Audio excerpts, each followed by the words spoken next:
The truth about carbs is that they get a bad rap. If you eat too many of them, you're going to gain weight, you're going to be unhealthy, but they're not the enemy. Let's talk about this. Hey there, everyone. It's me, your friendly neighborhood dietitian.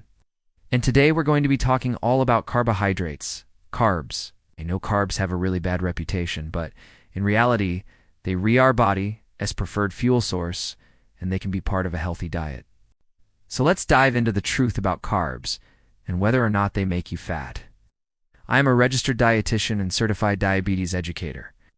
I earned my Master's degree in nutrition and food science, and I am currently earning my PhD in nutrition.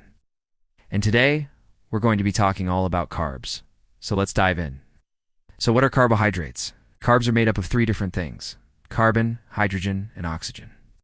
These molecules are what our bodies use for energy, and they come from the foods that we eat. When we consume carbs, they break down into their smallest form, which are called sugars. Our body uses these sugars to get energy. Carbs are found in fruits, vegetables, grains, legumes, dairy products, and sugar.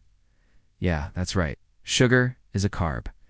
There are three different types of carbs. There's simple carbs, complex carbs, and fiber. Simple carbs are made up of one or two sugars that are linked together. For example, table sugar, also known as sucrose, is made up of glucose and fructose.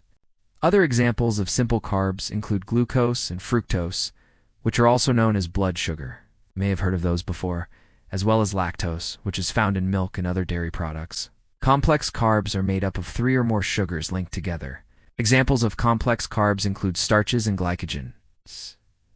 Starches are long chains of glucose molecules linked together, and they're found in foods such as potatoes, rice, oats, wheat, and corn.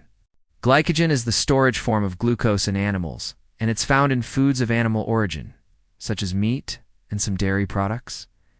Carbs can be broken down into their simplest form, which is a sugar called glucose, by the digestive process. The rate at which this happens depends on the type of carb and how it's prepared. For example, brown rice will raise your blood sugar slower than white rice, because brown rice has more fiber and protein. Fiber is a carb that our body can't digest, so it slows down the digestion process, and this slows down the absorption of sugar into the bloodstream. Okay, now that we know what carbs are, let's talk about whether or not they actually make you fat. So you may have heard that carbs make you fat before, but it's not that simple. If you overeat any macronutrient, you will gain weight. A macronutrient is a nutrient that we need to consume in large amounts. And there are three main macronutrients: carbs, fat, and protein. Overeating can lead to an increase in body fat percentage, which can lead to obesity. This is known as a calorie surplus. However, not all calories are created equal. In general, carbs and fat are more calorie dense than protein. This means that they pack more calories per gram.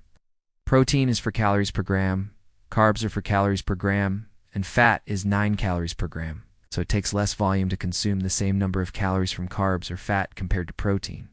For example, 100 grams of chicken breast provides about 200 calories and 22 grams of protein, whereas 100 grams of butter provides about 900 calories and 0 grams of protein. It's 5 times the amount of calories with 0 protein. Carbs are also digested and absorbed at different rates depending on the type of carb and how it's prepared.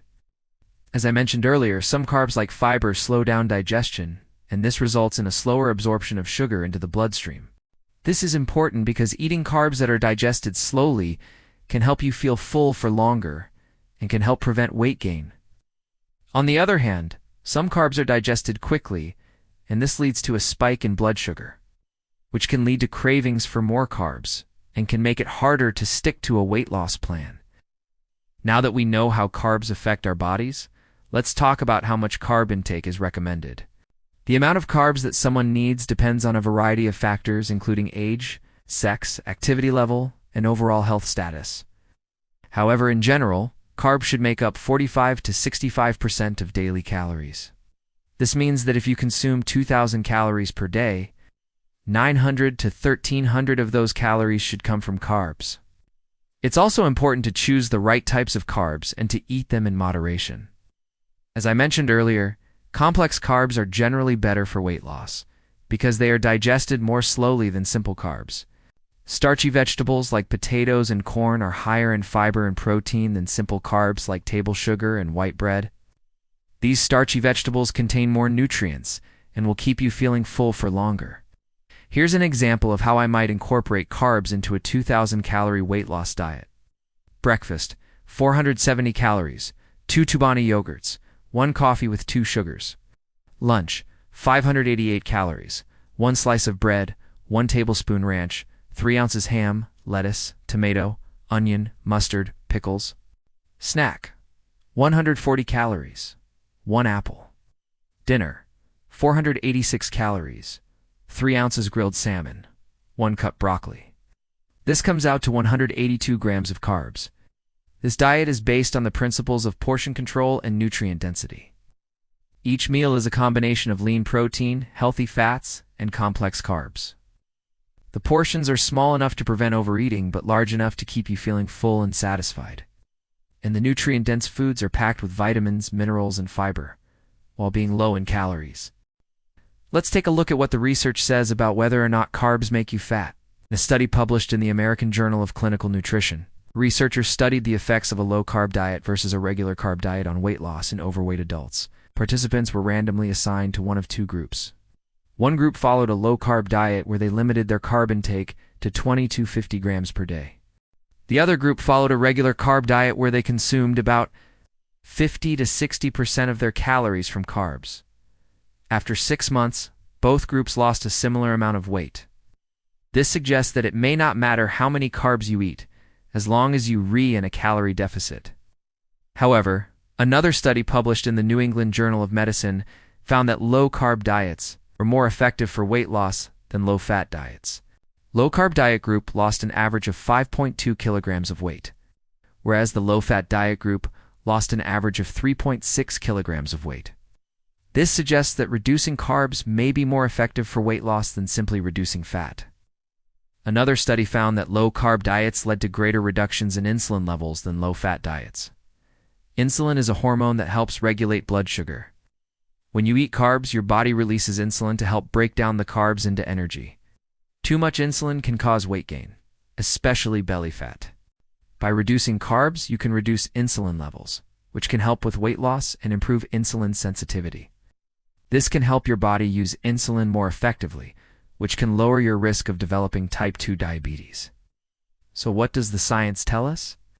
Reducing carb intake, especially simple carbs and refined grains, may help with weight loss and improving metabolic health.